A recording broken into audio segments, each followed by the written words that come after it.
नमस्कार। नजर और नजरिया लेकर हाजिर हूं मैं आराधना।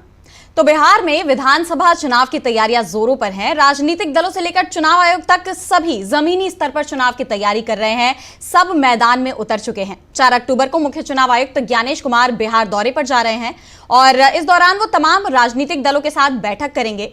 वैसे उनका ये दौरा जितना ज्यादा चर्चा में बना हुआ है उतना ही ज्यादा विवादित भी दिखाई दे रहा है, क्योंकि बिहार चुनाव से पहले वोटिंग को लेकर जो सवाल उठे, एसआईआर प्रक्रिया हो गई, वोटिंग में धांधली का मुद्दा हो गया, वोट चोरी का जो मुद्दा राहुल गांधी ने उठाया और जो गंभीर आरोप चुनाव आयोग पर लगे, सत्ताधारी दल पर लगे, बीजेपी एनडीए पर जो आरोप लगे और जो सवाल उठे, वो सब अब भी बरकरार है। विपक्ष एसआईआर में फर्जीवाड़े के दावे कर रहा है। यहां तक कि फाइनल वोटर लिस्ट जो अभी प्रकाशित हुई है उसमें भी कई गड़बड़ियां पाई गई हैं। ऐसे में ज्ञानेश कुमार का यह बिहार दौरा उनके लिए भी आसान होने वाला नहीं है।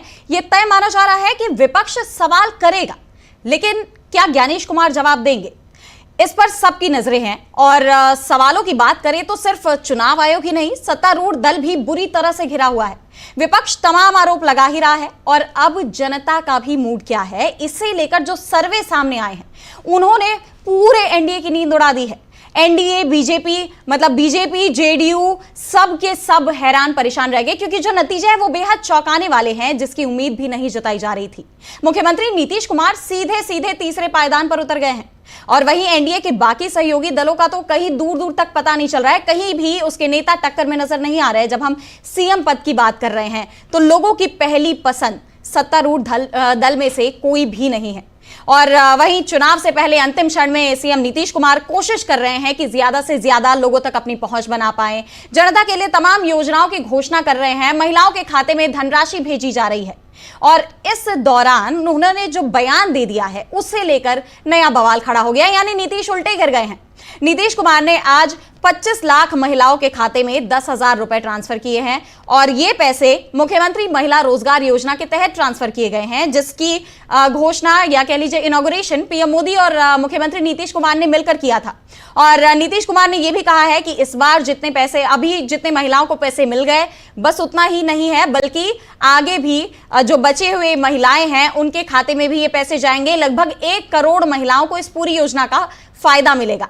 यानी नीतीश कुमार ज्यादा से ज्यादा महिलाओं को फायदा देने की बात कर रहे हैं, उनके लिए रोजगार की अपॉर्चुनिटीज देने की बात कर रहे हैं। लेकिन सवाल यह है कि यह सब ठीक चुनाव से पहले क्यों हो रहा है? क्या अब तक जब वो सत्ता में, पिछले 20 साल से तो नीतीश कुमार ही सत्ता में है, तो क्या पिछले 20 साल में उन्हें वक्त नहीं मिला महिलाओं को सशक्त बनाने का? आखिर इस ऐन वक्त पर वो ये इस तरह की तमाम घोषणाएं क्यों कर रहे हैं? और घोषणाएं तो ठीक, इसके साथ ही उन्होंने जो कहा कि चुनाव है जरा ध्यान दीजिएगा, इसे लेकर अलग ही विवाद खड़ा हो गया है। तो बिहार चुनाव को लेकर राज्य में जो हलचल मची हुई है, आज इस कार्यक्रम में हम उसी पर चर्चा करेंगे और इसके लिए हमारे साथ हमारे 2 साथी भी मौजूद हैं।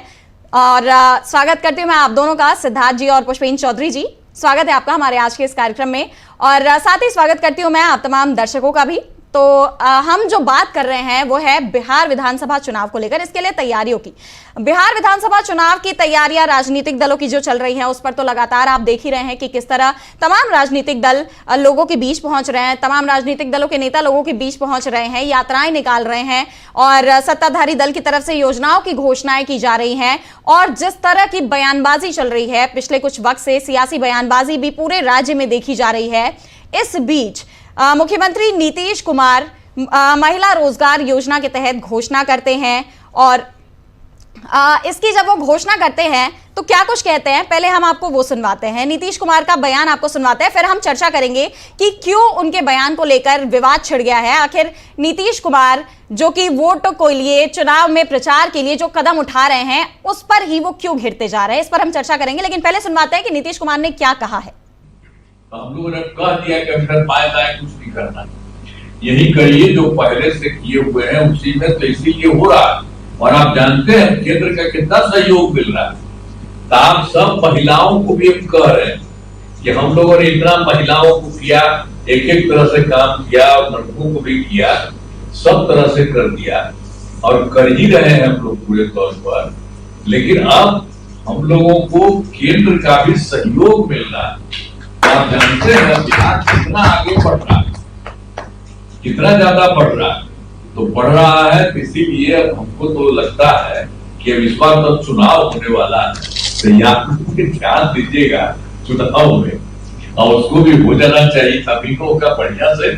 और उसके बाद आप ध्यान लीजिए कि बिहार जो होगा ना, वो तो पटना, वो फिर जो होगा बहुत आगे बढ़ेगा, और वो होगा बहुत आगे। सब के लिए हम लोग ध्यान और देते हुए सब वो बहुत अच्छा होगा, यही हम आपको कहना चाहते हैं।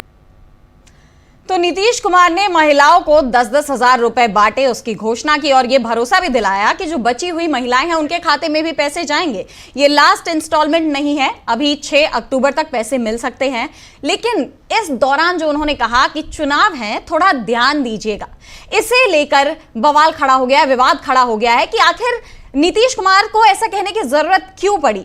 ये नीतीश कुमार का जो बयान है अपने आप में बहुत ही गंभीर है। पुष्पेंद्र चौधरी जी, मैं आपके पास आना चाहूंगी कि आखिर क्या बिहार की सियासत में मौजूदा हालात क्या है? क्या नीतीश कुमार को डर लग रहा है कि इस बार उनकी कुर्सी उनसे छिन सकती है? उनकी लोकप्रियता घट गई है? क्या लोगों में नाराजगी है उनके खिलाफ और इस बात का एहसास उन्हें हो गया है, इसलिए वो इस तरह की बातें कह रहे हैं? और कहीं ना कहीं सवाल तो ये भी उठ रहे हैं कि ऐसा कहकर अगर वो पैसे दे रहे हैं तो क्या वो रिश्वत तो नहीं दे रहे? तो इस पर आप क्या कहेंगे? देखिए आराधना जी, ये जो चुनाव से तत्काल पहले 1-2 हफ्ते पहले या 5-10 दिन पहले रेवड़ी के रूप में पैसे बांटे जा रहे हैं जी, और प्रधानमंत्री स्वयं रेवड़ियों के खिलाफ बार बार बयान देते रहे कि रेवड़ियां नहीं बांटनी है। उसके बाद आप जो है चुनाव से पहले 75 लाख महिलाओं को 10-10 हजार रुपए देते हैं, यानी 7,500 करोड़ रुपया वो बनता है। जी, अब 7,500 करोड़ रुपया कोई ना तो नीतीश कुमार ने अपनी पॉकेट से दिया है, ना मोदी जी अपने मामा के घर से ला करके उनको दिया है, या अपने पॉकेट से भाजपा ने दिया है। जी, तो ये सीधा सीधा जो टैक्स पेयर का पैसा है उसको बांटा जा रहा है। ऑफिशियल रिश्वत कहूंगा मैं इसे, ये ऑफिशियल रिश्वत है जो चुनाव आयोग कहता है, उसके कानून है कि भाई कोई भी व्यक्ति चुनाव में पैसे नहीं बांटेगा वोट खरीदने के लिए। ये ऑफिशियली इनको अलाउ किया जा रहा है एक तरीके से कि भैया आप जाइए और आप अपना पैसा, पब्लिक का जो पैसा है वो एक पार्टी को लाभ पहुंचाने के लिए, इसका क्योंकि टैक्स तो सबने दिया लेकिन लाभ भाजपा और एनडीए गठबंधन को मिलेगा इसका, इस चलते इन्होंने ये 10,000 रुपए की घोषणा की है। अब इसके पीछे इनकी 2 मुख्य मंशाएं हैं कि एक तो ये पैसा अपना है नहीं, फ्री का पैसा है, जनता का पैसा है, तो कुछ लोगों को बांट करके चुनावी लाभ ले लो, और दूसरा इनको एक भय है इस वक्त कि भाई हम चुनाव हार रहे हैं, 20 साल तक शासन करने के बाद भी ये कॉन्फिडेंट नहीं है। अगर इतने ही ये दलितों के या कमजोर महिलाओं के मसीहा थे तो जब ये टर्म शुरू हुई थी 5 साल पहले इनकी, उस वक्त दे देते 10,000 रुपए, हम स्वागत करते, 10,000 रुपए हर महीने देते, बल्कि कोई दिक्कत नहीं थी।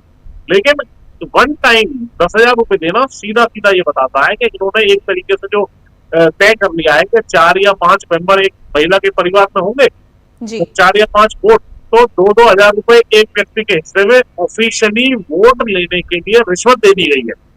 और तीसरी जो महत्वपूर्ण बात यह है कि चुनाव आयोग इसका कोई संज्ञान नहीं ले रहा है।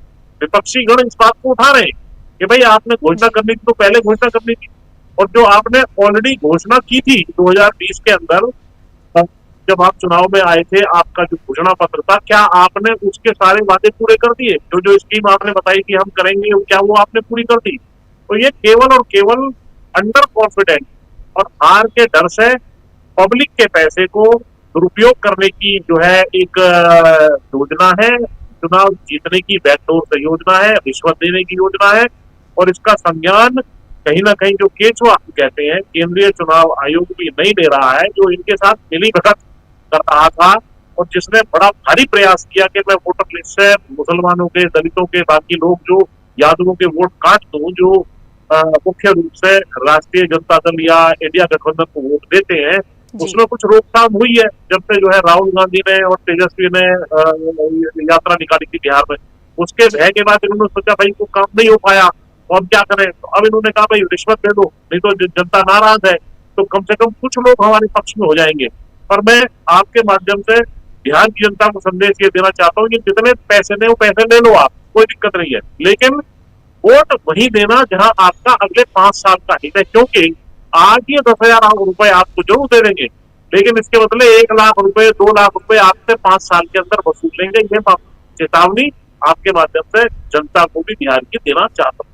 जी जी बिल्कुल, यानी देखिए, वैसे तो चुनाव आयोग पर ये आरोप पहले से ही लग रहे हैं कि वोट चोरी में मिली भगत है उसकी, सत्ताधारी दल को कहीं ना कहीं चुनाव आयोग फायदा पहुंचाने की कोशिश कर रहा है। और अगर इस मामले को ही देखें कि अगर वाकई में नीतीश कुमार ये जो पैसे महिलाओं को दे रहे हैं, इसके जरिए वो वोट बटोरने की कोशिश कर रहे हैं, एक रिश्वत के तौर पर अगर ये पैसे देखे जा रहे हैं, तो ऐसे में सवाल चुनाव आयोग पर खड़े होते हैं, बहुत ही गंभीर सवाल। सिद्धार्थ जी, जैसा कि अभी चुनाव आयोग लगातार सवालों से घिरा हुआ है, चाहे वो एसआईआर की प्रक्रिया हो गई, चाहे वो वोट चोरी का मुद्दा हो गया, चाहे विपक्ष की तमाम शिकायतें ही हो गई। आरोप तो ये भी लगाए जाते हैं कि चुनाव आयोग विपक्ष के मुद्दों को सुनता ही नहीं है, विपक्ष मुलाकात के लिए वक्त मांगता है तो वक्त भी नहीं दिया जाता। वहीं अगर सत्ताधारी दल की तरफ से कोई भी बात कही जाती है तो उस पर तुरंत एक्शन लिया जाता है, विपक्ष के खिलाफ खासकर एक्शन तुरंत ले लिया जाता है, लेकिन विपक्ष के मुद्दों को नहीं उठाया जाता। और अब जैसा कि अभी हमें बताया गया कि चुनाव आयोग,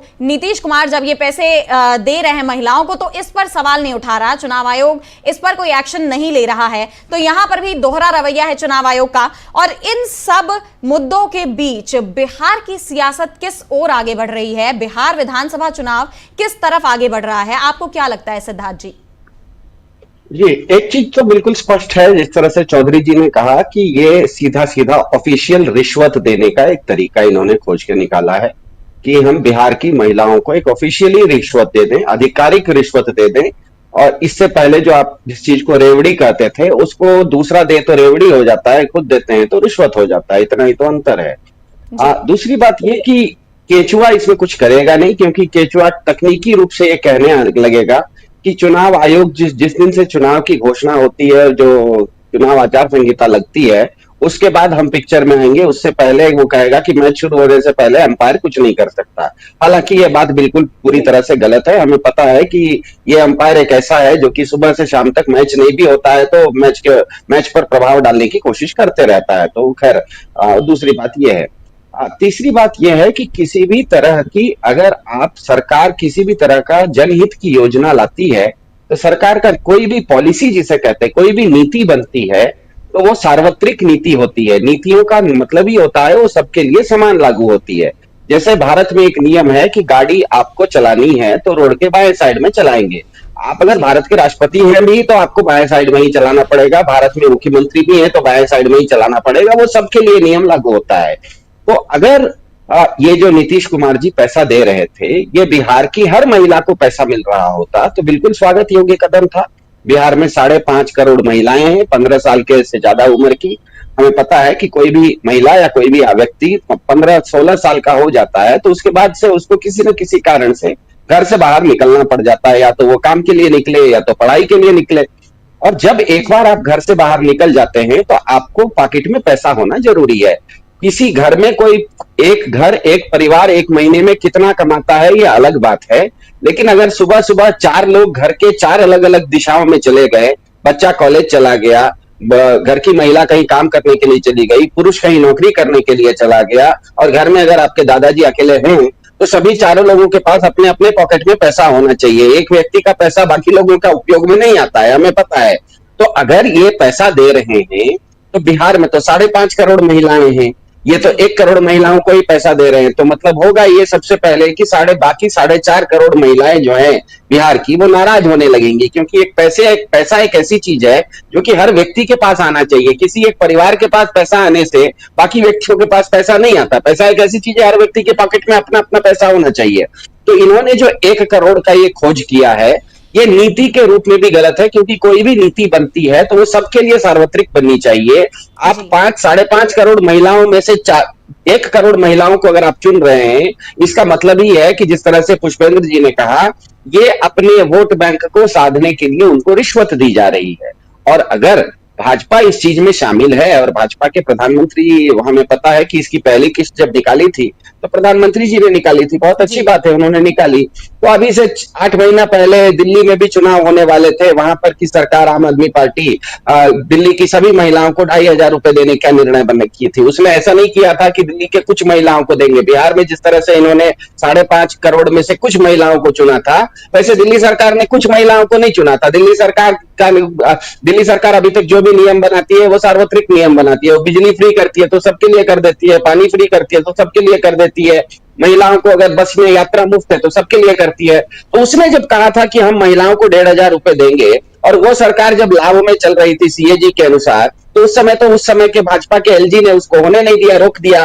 तो इसका मतलब क्या है, आप एक राज्य की सरकार अगर दिल्ली की हर महिला को 2,500 रुपए देना चाह रही है, आप उसको रोक रहे हैं। लेकिन आपकी सरकार, क्योंकि वो आपको लगता है कि वो विपक्ष की सरकार है, और दूसरी जगह बिहार में क्योंकि आपको लगता है कि आपको अपना हित साधना है, इसीलिए वहां पर चुने हुए 5.5 करोड़ में से चुने हुए 1 करोड़ महिलाओं को आप 10-10 हजार रुपए देंगे। इसका मतलब ये है कि जिस तरह से पुष्पेंद्र जी ने कहा, बिल्कुल सही कहा कि ये एक तरह से आधिकारिक रिश्वत दी जा रही है।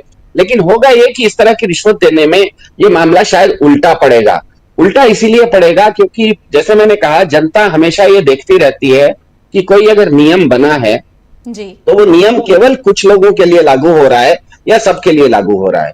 यहाँ पर क्योंकि ये नियम ऐसा नहीं है कि बिहार की हर महिला के पास पैसा आएगा, तो जिसको आएगा वो तो खुश होगा, लेकिन जिसके पास नहीं होगा वो दुगना ज्यादा नाराज होगा कि सिस्टम से हमको बाहर रखा गया। तो ऐसी स्थिति में मेरे ख्याल से बिहार की जो विपक्ष के दल हैं, चाहे वो महागठबंधन हो, इंडिया गठबंधन हो, उन लोगों को इस बात को अपने प्रचार में जोर शोर से उठाना चाहिए कि जिनको नहीं मिला उनसे भाजपा की या नीतीश कुमार की दुश्मनी क्या है, क्यों नहीं दे रहे हो भैया। अगर आपके पास बिहार सरकार इतना लाभ में चल रही है कि आप लोगों को पैसा बांट रहे हो 10-10 हजार रुपया, तो 5.5 करोड़ महिलाओं में से केवल 1 करोड़ महिलाओं को ही आप क्यों दे रहे हो? बाकी 4.5 करोड़ महिलाओं ने आपके साथ क्या गलत किया था? उनके साथ आपकी क्या दुश्मनी है? उनको भी मांगना चाहिए। तो मेरे ख्याल से आने वाले समय में विपक्ष को इसको एक मुद्दा बनाना चाहिए, और बाकी जो 4.5 करोड़ महिलाएं हैं बिहार की, उनको भी खड़ा हो जाना चाहिए मांगने के लिए कि पैसा तो मेरा है। क्योंकि हर व्यक्ति जानता है बैंक में और सरकार के, बैंक के पास और सरकार के पास जो भी पैसा होता है वो खुद का नहीं होता,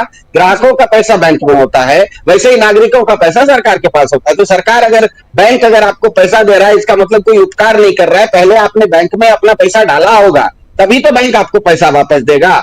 जिस बैंक में आपका खाता नहीं है, वो बैंक के पास आप जाके कहिए कि मुझे 1 लाख रुपए दो, देने वाला थोड़ा कहेगा कि तुम्हारा पैसा ही हमारे पास नहीं है। तो कोई भी एक छोटा सा नियम होता है कि बैंक में और सरकार में जो पैसा होता है वो वहां के ग्राहकों का या नागरिकों का होता है। तो बिहार सरकार अगर महिलाओं को पैसा दे रही है तो वो अपना पैसा तो नहीं दे रही है, सरकार कोई उपकार तो नहीं कर रही है, वो जनता का पैसा बैंक की तरह जनता को वापस दे रही है। तो 1 करोड़ महिलाओं को जो ये मिल रहा है, उनको तो शुभकामनाएं हैं, अच्छी बात है। उनके पास अगर 10,000 रुपए आए तो किसी को पेट में दर्द नहीं होना चाहिए। लेकिन दिक्कत यह है कि एक घर में, तो बिहार में कुल मिला के 2 करोड़ घर हैं, आपने तो 1 करोड़ महिलाओं को दे रहे हैं, मतलब 1 करोड़ घर में ये पैसा पहुंचने वाला है। बाकी 1 करोड़ घर में जो 4.5 करोड़ महिलाएं हैं, मतलब हर दूसरे घर में आप देखिएगा इनका दिया हुआ पैसा महिलाओं के पास नहीं पहुंच रहा है, या जिस घर में पहुंच भी रहा है वहां पर 1 महिला के पास पहुंच रहा है, बाकी लोगों के पास नहीं पहुंच रहा है। इसका मतलब है कोई भी नीति जब बनती है, कोई भी सार्वत्रिक नीति बनती है, तो सबके लिए समान बनती है। अगर इस देश में चोरी करने का या मर्डर करने का कोई एक जुर्म साबित हो जाता है तो एक सजा है, वो सबके लिए समान सजा है। ऐसा तो नहीं है कि किसी बड़े आदमी ने कर दिया तो उसको सजा माफ हो जाएगी। बाएं साइड में रोड में अगर बाएं साइड में आपको गाड़ी चलाना है तो राष्ट्रपति को भी चलाना है। तो उसी तरह से अगर बिहार सरकार का ये मानना है कि उसके पास पैसा है और बिहार की महिलाओं को पैसा देना चाहिए, बहुत अच्छी बात है। लेकिन आप इसमें 4.5-5 करोड़ में से अगर 1 करोड़ महिलाओं को देंगे तो मेरे ख्याल से आपके लिए उल्टा पड़ेगा, बीजेपी की सरकार के लिए, नीतीश कुमार के लिए उल्टा पड़ेगा। क्योंकि जिसके पास नहीं है वो और ज्यादा गुस्सा होगा, घरों के अंदर भी तनाव बढ़ने की संभावना बढ़ जाएगी। क्योंकि घर में आपने 3 महिलाएं हैं, किसी एक महिला को आपने दे दिया, बाकी 2 महिलाओं को तो मिला नहीं। तो इसका मतलब ही यह है कि इन्होंने एक मधुमक्खी के छत्ते में एक पत्थर मारा है। इसका नतीजा आने वाले समय में जितने लोग खुश होंगे उससे ज्यादा लोग नाखुश होने की संभावना ज्यादा दिखती है। अगले सेगमेंट में मैं आपको बता दूंगा कि ये किस तरह से, इसमें राजनीति क्या है वो बाद में बताऊंगा। पहले इस सेगमेंट में मैंने इसके केवल नीति के बारे में चर्चा की। जी बिल्कुल, यानी देखा जाए तो नीतीश कुमार जिस रणनीति के तहत आगे बढ़ रहे हैं, जो नीति अपना रहे हैं चुनाव को लेकर, वो उन पर भारी पड़ सकती है। इसकी भी बहुत ज्यादा संभावनाएं हैं, क्योंकि जिस तरह ये धनराशि बांटी जा रही है महिलाओं को, उसमें भी एक भेदभाव नजर आ रहा है। और चुनाव आयोग के रवैये में तो भेदभाव के आरोप पहले से ही लग रहे हैं। चुनाव आयोग अभी, जैसा कि आपने जिक्र किया सिद्धार्थ जी, कि जब विपक्ष शासित राज्यों में अगर ऐसी कोई योजना आती है तो उस पर रोक लगा दी जाती है, लेकिन अगर इधर ही हम देखें कि सत्ताधारी दल, अगर उसी जो केंद्र में सत्ताधारी दल है, अगर राज्य में भी सरकार उसकी है, तो वहां पर योजनाओं में कोई समस्या नहीं खड़ी होती है।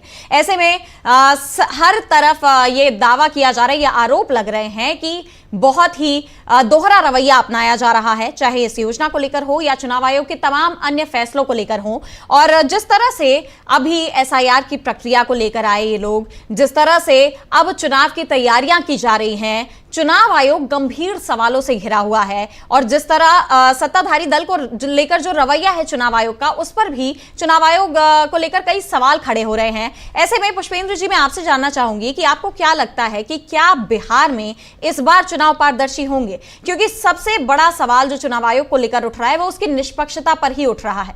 तो आपको क्या लगता है? देखिए राजना जी, जो रेवड़ी वाला मामला है जी, उसके विषय में एक महत्वपूर्ण बिंदु और मैं जोड़ना चाहता हूँ जी।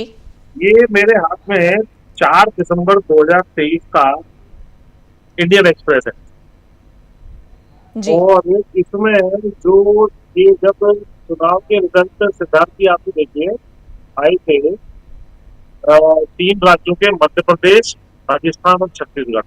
जी, इसमें इन्होंने हेडलाइन बनाई थी कि शिवराज सिंह चौहान लाडली बहनों को जो इन्होंने 1250 रुपए प्रति माह की स्कीम चुनाव से 7-8 महीने पहले जारी की थी, जी, उसकी वजह से जीत गए, जबकि जबरदस्त एंटी इनकम्बेंसी इनके खिलाफ थी।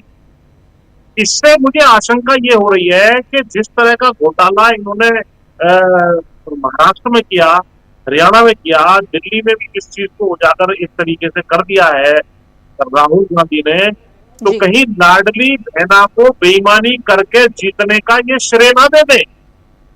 समझिए इस बात को बहुत गहराई से, कि हमने क्योंकि 10,000 रुपए बांटे थे, उसका हमें बम्पर लाभ हुआ, हमारे सारे कष्ट दूर हो गए, हमारे सारे जैसा कि शिवराज सिंह चौहान ने भी बाद में धन्यवाद देते हुए लाडली बहनों को कहा था और अखबार में छपा हुआ है कि हमारे रास्ते के सारे कांटे लाडली बहनों ने दूर कर दिए। तो सिद्धार्थ भाई, इस बात पर आपका कमेंट भी बाद में आना चाहिए कि ये निश्चित रूप से इस बात का बहाना बनाएंगे कि भैया बेईमानी तो इन्होंने इसका मतलब कुछ ऐसी सेट की है कि ये पहले ही कह देंगे यार हम इसमें जीते, कि एंटी इनकम्बेंसी और सारी शिकायतें हमारी 10-10 हजार रुपए देने से जो है दूर हो गई, और सारी प्रेस इनको यही दिखाएगी कि जो है ये महिलाओं को पैसा बांटने की वजह से जीत गए। तो ये ऑफिशियल बहाना इनका हो जाएगा तैयार। अब मैं आता हूँ जो प्रश्न आपने पूछा चुनाव के विषय में, चुनाव की भारी धांधली वोटर लिस्ट से लेकर के और तमाम जो गड़बड़ियां हैं, ये राहुल गांधी ने इंडियन एक्सप्रेस में अपना जो लेख लिखा था 7 जून 2025 को है, ये कोई भी देख सकता है, नेक्स्ट फिक्सिंग महाराष्ट्र, इस टॉपिक से उन्होंने विस्तार से बताया कि चुनाव आयुक्त की नियुक्ति सुप्रीम कोर्ट ने कहा था कि chief justice, leader of opposition और प्राइम मिनिस्टर, ये 3 आदमी की कमेटी करेगी। तो मोदी ने कहा नहीं, चीफ जस्टिस को नहीं मानेंगे हम अपना एक नियुक्त मंत्री जो आजकल अमित शाह गृह मंत्री है वो हो गए 2 लोग, प्राइम मिनिस्टर अमित शाह और leader of opposition Rahul Gandhi. तो 2:1 की रेशो में जो कैंडिडेट ये चाहते हैं भाजपा वाले उसको नियुक्त कर देते हैं। पहले गड़बड़ी अंपायर के रूप में हो गई कि अंपायर ही हमारा है, तो किसी तरीके से हम मैच को मैनिपुलेट करेंगे।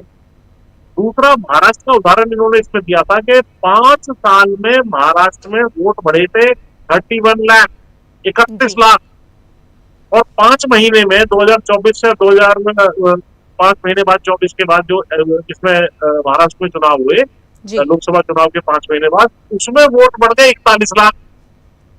5 साल में 31 लाख और 5 महीने में 41 लाख, तो ये असंभव है, इसमें भारी गड़बड़ियां हैं। 5 बजे के बाद इन्होंने कहा है वोटर परसेंटेज जो 1-1.5% का वेरिएशन होता था पहले 4-5 चुनाव से, 2009 से लेकर के इन्होंने सारे आंकड़े 2009 का, 14 का, 19 का, 24 का दिया है, वो बढ़ के इस बार 24 में 8% हो जाता है। इससे पता लगता है कि भारी गड़बड़ियां हो रही हैं। इनसे कहा जाता है कि साहब आप हमें इलेक्ट्रॉनिक वोटर लिस्ट दीजिए, नहीं देते हैं। ये जी। कहते हैं कि साहब आप हमें वीडियो फुटेज दीजिए, ये कहेंगे 45 दिन बाद हम डिस्ट्रॉय कर देते हैं। जबकि पंजाब हाईकोर्ट, पंजाब हरियाणा हाईकोर्ट आदेश देता है कि भाई आप इनको दे दीजिए, तो इनको 45 दिन बाद रूल बदल देते हैं, इलेक्ट्रॉनिक वोटिंग लिस्ट नहीं देंगे, रूल बना देते हैं। तो ये जी। सारी की सारी गड़बड़ियां चुनाव में हो रही है। और इसी कड़ी में अब ये नया इन्होंने फाफड़ा इजाद किया है कि 10-10 हजार रुपए बांट के वोट भी दे लो। और अगर जो गड़बड़ियां हमने अंदर अंदर कर ली हैं, जो कि अभी जनता की या विपक्ष की नजरों में नहीं आई है, मैनिपुलेट हम करेंगे चुनाव को, तो हम कह देंगे क्योंकि हमने 10-10 हजार रुपए बांटे थे इसलिए हमारी बम्पर जीत हो गई। भाई 20 साल की बहुत बड़ी एंटी इनकम्बेंसी मध्य प्रदेश में चल रही थी। 163 सीट जो कल्पना से बाहर थी वो जीत गए पिछली बार 2023 में। और यही रिजल्ट यहाँ पर दिखाएंगे। कुछ अपने पिट्ठू और मोदी मीडिया के लोगों से ये सर्वे भी दिखाएंगे कि साहब देखो सर्वे में हम कितने आगे चल रहे हैं, देखिए हमने 10-10 हजार रुपए का बड़ा भारी असर पड़ रहा है जनता के बीच में। तो ये सारी चीजें कनेक्ट करेंगे नैरेटिव को और जनता को कन्विंस कर देंगे कि साहब हमारी 10-10 हजार रुपए की या रेवड़ी की या आगे के प्रोमिस की वजह से हम जीते हैं, बेईमानी से हम नहीं जीते। वास्तविकता ये कि ये बेईमानी कर चुके हैं, ऐसा मुझे लगता है। जी बिल्कुल, यानी देखें तो जिस तरह महाराष्ट्र हरियाणा में वोट चोरी की कोशिशें की गई, जो दावे राहुल गांधी की तरफ से सामने आए, हो सकता है कि बिहार में भी वही कहानी दोहराई जाए। और जैसा कि पुष्पेंद्र जी अभी आप कह रहे थे कि यह भी हो सकता है कि सच को छुपाने के लिए सत्तारूढ़ दल की तरफ से इस तरह के दावे कर दिए जाए कि ये जो महिलाओं को हमने पैसे बांटे हैं उनकी बदौलत हम जीत गए, यानी हमने अंतिम मौके पर जो काम किया उससे लोगों का मन बदल गया। लेकिन जो फिलहाल में सी वोटर सर्वे आए हैं वो कहीं ना कहीं लोगों का जो मूड बता रहा है वो बहुत ही इसके बहुत ही उलट बताया जा रहा है। नीतीश कुमार, खासकर नीतीश कुमार की अगर मैं बात करूं तो नीतीश कुमार को तो सबसे बड़ा झटका लगा है, जो कि पिछले 20 साल से बिहार की सत्ता में बैठे हुए हैं। और इस बार अगर लोगों की पसंद कहूं मैं मुख्यमंत्री पद के लिए, तो वो तो तीसरे पायदान पर फिसल गए। पहले नहीं, दूसरे नहीं, बल्कि तीसरे पर आ गए और पहली पसंद तेजस्वी यादव को बताया जा रहा है। पहले मैं बता देती हूं कि सी वोटर सर्वे के आंकड़े क्या है। तो इस सर्वे के मुताबिक 35% वोट के साथ बिहार के अगले सीएम के लिए तेजस्वी यादव लोगों के सबसे पसंदीदा उम्मीदवार हैं। और उसके बाद प्रशांत किशोर, जो कि जनसुराज पार्टी के प्रमुख हैं, उन्होंने भी बहुत बड़ी छलांग लगाई है। 23% लोगों ने उन्हें वोट दिया है। उनकी दूसरी पसंद, मतलब लोगों की दूसरी पसंद बन गए हैं प्रशांत किशोर मुख्यमंत्री पद के लिए। और नीतीश कुमार को महज 16% लोगों ने वोट दिया है। और इसके साथ नीतीश कुमार तीसरे पायदान पर हैं। ये बहुत बड़ा झटका है। चुनाव से ठीक पहले मूड ऑफ द स्टेट अगर हम कहें तो बिहार के लोगों की पसंद नीतीश कुमार अब बिल्कुल नहीं दिख रहे हैं। इसके पीछे क्या वजह है? सिद्धार्थ जी, मैं आपके पास आऊंगी कि आपको क्या लगता है कि इसके पीछे क्या वजह है? आखिर क्यों नीतीश कुमार को लेकर लोगों में इतनी नाराजगी है? क्या ये एंटी इनकम्बेंसी है? और सबसे बड़ी बात कि क्या यही वजह है कि नीतीश कुमार और बीजेपी, मतलब पूरा एनडीए मिलकर महिलाओं को लुभाने की कोशिशों में जुट गया है? आपको क्या लगता है? जी, कहीं पर भी चुनाव होते हैं या कोई भी राजनीति की बात होती है तो स्वाभाविक है कि बार बार एक चर्चा होती है कि कोई अगर राजनीतिक दल चुनाव हार गया, मतलब वो सरकार में था, अगर सरकार में रहते हुए वो चुनाव हार गया तो क्या उसके ऊपर एंटी इनकम्बेंसी थी। एंटी इनकम्बेंसी शब्द बहुत चलता है। तो एंटी इनकम्बेंसी का मतलब है कि लोगों को सरकार के प्रति किसी तरह की नाराजगी। तो सरकार के प्रति लोगों की नाराजगी का सबसे पहला और प्रमुख कारण होता है किसी भी जगह का अपराध दर का बढ़ना। क्योंकि क्राइम रेट जैसे ही कहीं पर बढ़ता है वहां की खुशहाली कम होने लगती है। और क्राइम रेट एक ऐसी चीज है जिसको कि कोई भी नागरिक अपने आप में या समाज अपने आप में सुधार नहीं सकता। क्योंकि इस देश में नागरिक के नाते न तो मैं बंदूक रख सकता हूं, नागरिक के नाते न तो मैं अपनी पुलिस रख सकता हूं, नागरिक के नाते न तो मैं अपनी मिलिट्री रख सकता हूं, ना मैं रख सकता हूं, ना अंबानी रख सकते हैं, ना सचिन तेंदुलकर रख सकते हैं, ना अमिताभ बच्चन रख सकते हैं। इसका मतलब यह है कि इस देश में नागरिक को सुरक्षा देना मतलब लॉ एंड ऑर्डर बनाए रखना। क्राइम रेट मतलब किसी भी समाज में होता यह है कि 200 लोगों में से एक व्यक्ति जो होता है वो अपराधी तत्व होता है, बाकी 199 लोग सज्जन और शरीफ होते हैं। तो 199 सज्जनों को एक जो बदमाश है उससे बचाने के लिए ही सरकार के पास हम लोग देते हैं, पुलिस देते हैं, क्या कहते हैं, उनके पास इन्वेस्टिगेशन की अथॉरिटी देते हैं, उनके पास साजो सामान देते हैं, उनके पास हथियार देते हैं, पुलिस मिलिट्री सब देते हैं। तो किसी भी जगह पर व्यक्तियों को पता होता है, समाज को पता होता है कि सरकार की बाकी कुछ चीजें अगर ठीक नहीं भी चल रही हैं तो लोग उसको थोड़ा बहुत नजरअंदाज कर देते हैं, लेकिन कहीं पर भी लॉ एंड ऑर्डर अगर खराब होने लगता है तो होता यह है कि वहां की खुशहाली बहुत जल्दी कम होने लगती है, क्योंकि जैसे ही लॉ एंड ऑर्डर खराब हुआ, किसी भी व्यक्ति के घर में जितने भी कमजोर वर्ग के लोग हैं वो बाहर निकलना बंद कर देते हैं। मतलब महिलाएं सबसे पहले बाहर निकलना बंद कर देती हैं, बच्चों को आप शाम के बाद घर से बाहर निकलने से रोकते हैं, बुजुर्गों को घर से बाहर निकलने से रोकते हैं।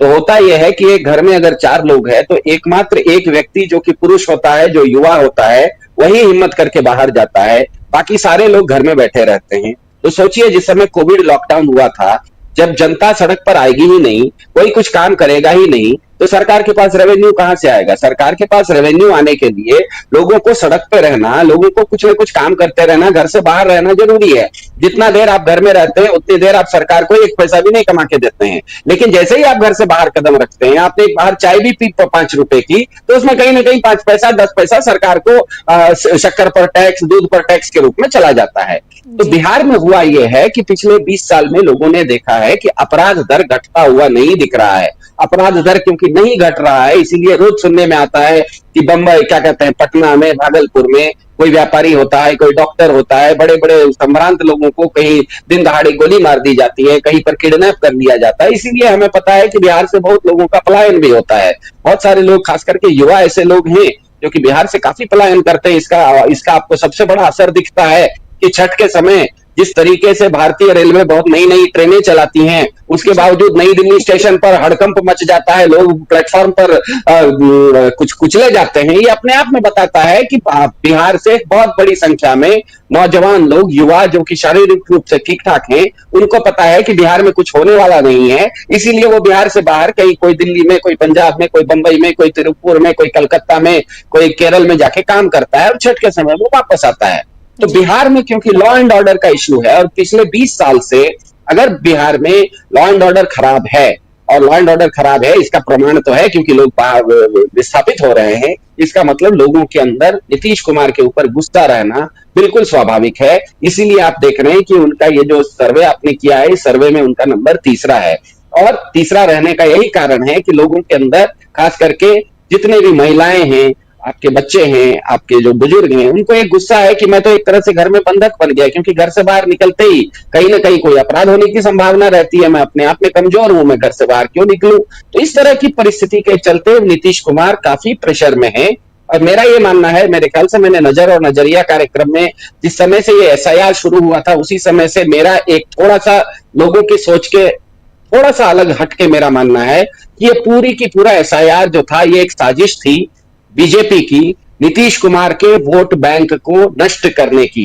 क्योंकि नीतीश कुमार एक ऐसे अजर अमर व्यक्ति हैं, चिरायु व्यक्ति हैं, चिरंजीव व्यक्ति हैं, जो कि मोदी सरकार को तो 2024 के बाद वो बैसाखी बने, लेकिन जिस समय बीजेपी सबसे पहली बार सरकार बनाई थी 1999 में वाजपेयी जी, उस समय NDA भी बनाने वाले नीतीश कुमार ही थे। तो नीतीश कुमार इतने पुराने खिलाड़ी हैं बिहार में कि बीजेपी जानती है कि नीतीश कुमार को निपटे बगैर बिहार में बीजेपी सरकार में नहीं आ सकती। नीतीश कुमार दोस्त हो या दुश्मन हो, लेकिन नीतीश कुमार जहां रहेंगे वहां पर बीजेपी सत्ता में नहीं आ सकती। और बीजेपी को सत्ता में लाने के लिए नीतीश कुमार का वोट बैंक को पूरी तरह से नष्ट करना SIR की सबसे प्रमुख उद्देश्य था। इसीलिए जब SIR हुआ और जो ड्राफ्ट रोल निकला, उसमें जो 65 लाख वोट कटे, तो कहीं पर भी 65 लाख वोट अगर कटेंगे तो मोटा मोटी होना ये चाहिए कि 32.5 लाख महिलाओं का वोट कटना चाहिए और 32.5 लाख पुरुषों का वोट कटना चाहिए, दोनों आधा आधा होता है। लेकिन बिहार में आश्चर्य यह हुआ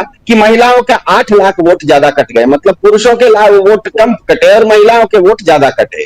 और बिहार में हमें पता है कि 3 चीजें नीतीश कुमार ने पिछले 20 साल में ऐसी की है जिसके चलते महिलाओं के बीच में उनकी लोकप्रियता काफी है। एक चीज तो उन्होंने जो शराबबंदी करके रखी है, उसके चलते महिलाओं को लगता है कि हमारे घर के पुरुष थोड़ा सा जो बहकते थे वो बहकते नहीं है, वो स्वाभाविक है कि पुरुष बहकेगा, घर में आके हिंसा होगी। तो शराबबंदी के चलते महिलाओं के बीच में नीतीश कुमार पॉपुलर है। दूसरा, उन्होंने अब अभी तो नहीं लेकिन पहले, काफी समय पहले जो स्कूल जाने वाली छात्राएं हैं उनको उन्होंने साइकिल वगैरह दी थी, उसके कारण भी वो काफी पॉपुलर है। और तीसरा, उन्होंने बिहार में जो ग्राम सभाएं हैं, ग्राम पंचायत लेवल पर जो चुनाव होते हैं, उसमें 50% महिलाओं को आरक्षण निर्धारित करने के कारण महिलाओं के बीच में नीतीश कुमार काफी पॉपुलर थे। तो जो एसआईआर नाम की पूरी प्रक्रिया हुई थी, इसमें इसके बाद जब voter roll, draft voter roll निकला था, उस समय द हिंदू वगैरह ने इस पर डेटा रिसर्च भी किया था, सीएसडीएस संस्था ने भी रिसर्च किया था कि इसमें 7 लाख ज्यादा महिलाओं के वोट कटे। इसका मतलब पूरा का पूरा एसआईआर जो था वो था गरीब ग्रामीण श्रमजीवी महिलाओं के वोट काटने का एक ये पूरा का पूरा अभियान था, पूरी की पूरी साजिश थी।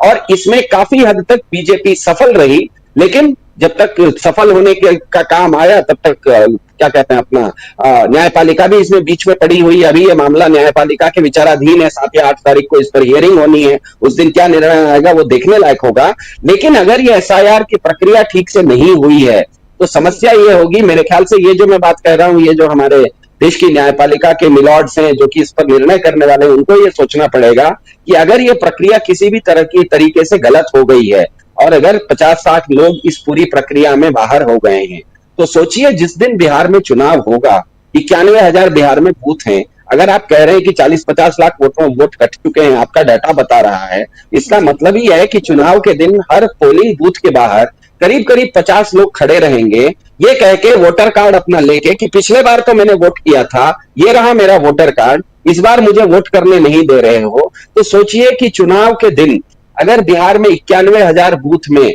हर बूथ के बाहर 50-50 लोग इस तरह से लाइन लगा के खड़े रहे, कितना बड़ा लॉ एंड ऑर्डर इशू हो जाएगा, दुनिया के सामने मीडिया में कितना बड़ा ये सर्कस हो जाएगा।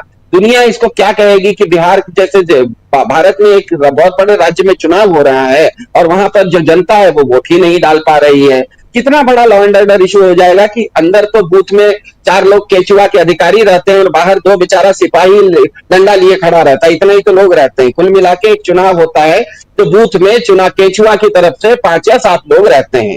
5 या 7 लोग आपकी व्यवस्था संभालने वाले बाहर अंदर हैं और बाहर 50 लोगों की भीड़ है जो कि वोटर कार्ड लेके खड़ी है कि 2024 में तो देखिए मैंने वोट डाला था मोदी जी को, इस बार मुझे अंदर नहीं जाने दे रहे हैं। तो कितना बड़ा वो लॉ एंड ऑर्डर इशू हो जाएगा, कितनी बड़ी बदनामी होगी मीडिया में, वो कितनी बड़ी खबर बनेगी। मेरे ख्याल से जब भी ये सुप्रीम कोर्ट इस विषय को संज्ञान में लेगा 7 या 8 तारीख को, उसको ये सोचना पड़ेगा कि अगर इस पर वो ढंग से निर्णय नहीं लेगा तो 7 या 8 जिस दिन चुनाव होगा उस दिन जो भी गड़बड़ी होगी, दुनिया भर में जो भारत के राजनीतिक क्या कहते हैं लोकतंत्र के ऊपर थू-थू मचेगा, उस दिन तो केचुआ और भाजपा दोनों हाथ धो के निकल जाएंगे। वो तो कहेंगे कि देखिए भारत की न्यायपालिका सुप्रीम कोर्ट ने कहा था वैसा हमने चुनाव किया। तो इसकी पूरी बदनामी का जो ठीकरा है ये मेरे ख्याल से एक साजिश रच रही है भाजपा और केचुआ कि एसआईआर में अगर कोई भी गड़बड़ी हो तो उसका ठीकरा हम सुप्रीम कोर्ट के ऊपर फोड़ देते हैं। सुप्रीम कोर्ट को, न्यायपालिका को इस पर बहुत गंभीर संज्ञान लेना चाहिए क्योंकि उसके निर्णय के आधार पर ही ये चुनाव होंगे। और चुनाव के दिन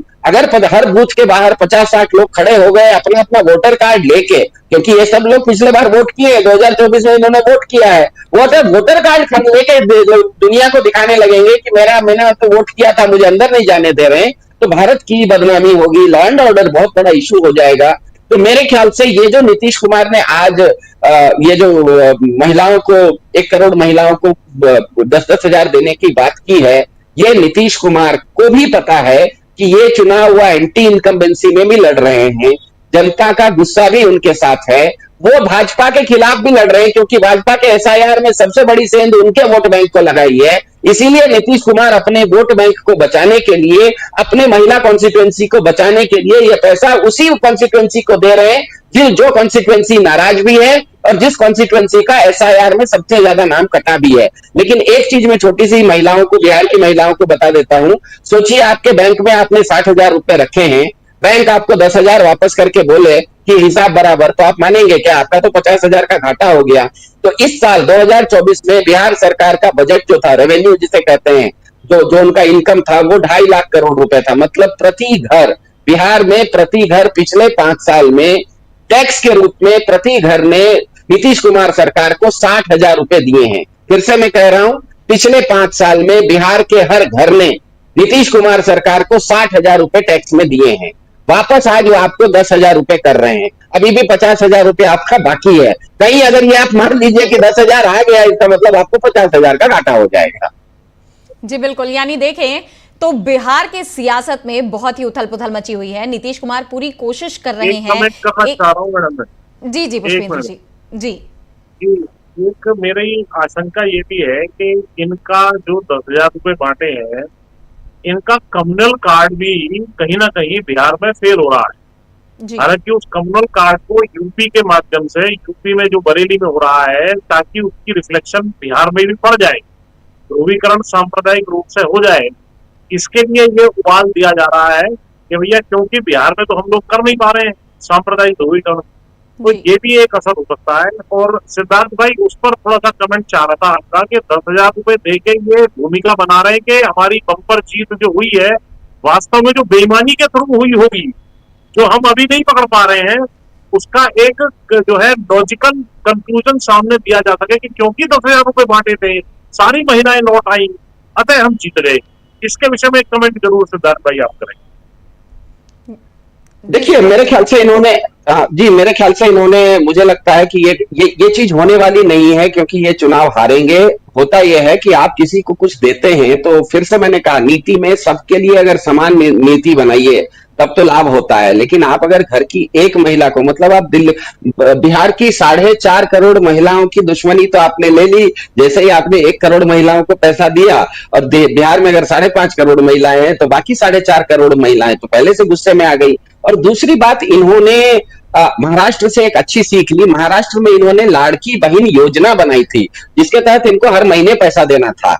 उन्होंने देखा कि वो महीना पैसा नहीं दे सकते, इसीलिए आगे चल के उसको डिसकंटिन्यू कर दिया, उसकी बदनामी होगी। इसीलिए बिहार में थोड़ा सा इन्होंने समझदारी की, हम हर महीने नहीं देंगे, एक ही बार 10,000 रुपए दे देंगे। और नीतीश कुमार ने तो यहां तक बोल दिया कि हम दे भी रहे हैं, आने वाले समय में चुनाव है, हम पर ध्यान रखिएगा। इसका मतलब जो पुष्पेंद्र जी ने कहा कि एक ऑफिशियल रिश्वत थी, वो खुद नीतीश कुमार स्पष्ट अपने नीतीश कुमार के शब्दों में वो खुद मान रहे हैं कि उन्होंने आप ही के कार्यक्रम की शुरुआत में आपने नीतीश कुमार को दिखाया कि उन्होंने ये भी कहा कि हम पैसा दे रहे हैं, और आगे ये भी कहा कि आप लोगों से सबसे निवेदन है कि आने वाले समय में चुनाव है तो हम पर ध्यान रखिएगा। इसका मतलब बिल्कुल रिश्वत है, इसमें तो कोई दो राय नहीं। लेकिन मेरे ख्याल से रिश्वत क्योंकि एक वर्ग को इन्होंने दी, एक घर में 3 महिलाएं हैं, आपने एक महिला को दिया और बाकी 2 को नहीं दिया, वो भी तो बाहर जाती है। पैसा एक ऐसी चीज है, हर व्यक्ति के पॉकेट में होना चाहिए। मेरे पॉकेट में पैसा है, उसका लाभ आपको नहीं होता है, उसका लाभ पुष्पेंद्र जी को नहीं होता है। आपका पैसा आपके पॉकेट में होना चाहिए, उनका पैसा उनके पॉकेट में होना चाहिए।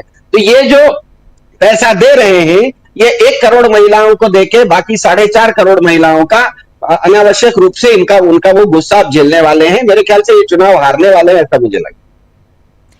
जी बिल्कुल, यानी देखें तो बिहार में नीतीश कुमार अब अपने ही बयानों को लेकर, अपने ही फैसलों को लेकर घिरते नजर आ रहे हैं। वो जिस तरह के बयान दे रहे हैं वो कहीं ना कहीं उन पर भारी पड़ रहे हैं, चाहे ये महिलाओं को लेकर हो, ये 10,000 रुपए जो उन्होंने दिए, और ये कहना कि ध्यान दीजिएगा चुनाव आने वाले हैं। ये अपने आप में इस बात को दर्शाता है कि नीतीश कुमार ये जो पैसे दे रहे हैं, उनकी कोशिश है कि महिलाओं का इंटरेस्ट उनकी तरफ घुमाया जाए, वोट इन पैसों को वोट में कन्वर्ट किया जाए। कहीं ना कहीं ये आरोप जो लगते रहे हैं सत्तारूढ़ दल पर, वो सच साबित होते हुए नजर आ रहे हैं। और तमाम जो बीजेपी के जो फैसले हैं, एनडीए के जो फैसले हैं, जो रणनीतियां हैं वो, और विपक्ष के जो आरोप हैं, अगर देखें तो बिहार की सियासत में अभी बहुत कुछ है नजर डालने के लिए, और आने वाले वक्त में और भी बहुत कुछ हमें मिलेगा उस पर चर्चा करने के लिए। लेकिन फिलहाल आज इस कार्यक्रम में इतना ही। आपका बहुत बहुत धन्यवाद सिद्धार्थ जी, आपका भी बहुत बहुत धन्यवाद पुष्पेंद्र जी सभी जानकारियों के लिए, और बहुत बहुत धन्यवाद उन तमाम दर्शकों का जो हमारे साथ आज इस कार्यक्रम में जुड़े हुए थे। इसी के साथ अब मुझे दीजिए इजाजत, और देश दुनिया की तमाम बड़ी खबरों के लिए देखते रहिए DB लाइव। नमस्कार।